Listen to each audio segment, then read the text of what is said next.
Hi everyone, আমি অভিজিৎ। আজ আমরা শিখব পার্সন বা পুরুষ কাকে বলে। বাক্যে ব্যবহৃত যে সকল নাউন বা প্রোনাউনকে আশ্রয় করে ভার্বের কাজ সম্পন্ন করা হয় তাকে পার্সন বলা হয়।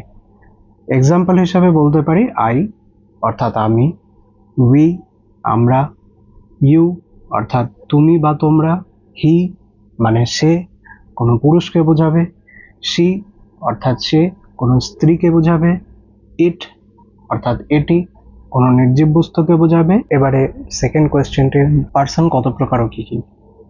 পার্সন তিন প্রকারের, যথা ফার্স্ট পার্সন, বাংলায় যাকে বলা হয় উত্তম পুরুষ, সেকেন্ড পার্সন যাকে বলা হয় মধ্যম পুরুষ, এবং থার্ড পার্সন যাকে বলা হয় প্রথম পুরুষ। তোমরা সহজভাবে এভাবে মনে রাখার চেষ্টা করবে, যে বলে তাকে ফার্স্ট পার্সন বলা হয়, যার সাথে কথা বলে অর্থাৎ যাকে বলে সে হচ্ছে সেকেন্ড পার্সন, এবং যার সম্বন্ধে কথা বলা হয় সে হচ্ছে থার্ড পার্সন।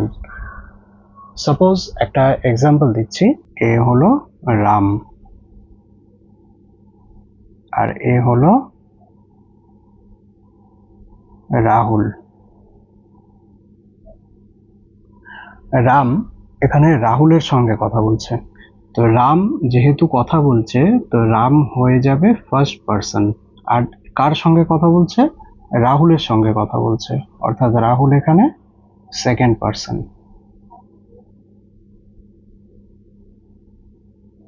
এবার আসছি থার্ড পার্সনে। থার্ড পার্সন মানে যার সম্বন্ধে কথা বলা হচ্ছে। ধরে নাও তৃতীয় একজন ব্যক্তি যে এখানে উপস্থিত নেই, এদের দুজনের মধ্যে উপস্থিত নেই, সে হচ্ছে থার্ড পার্সন। যেমন ধরে নাও এখানে একজন আছে, তার নাম হচ্ছে শ্যাম।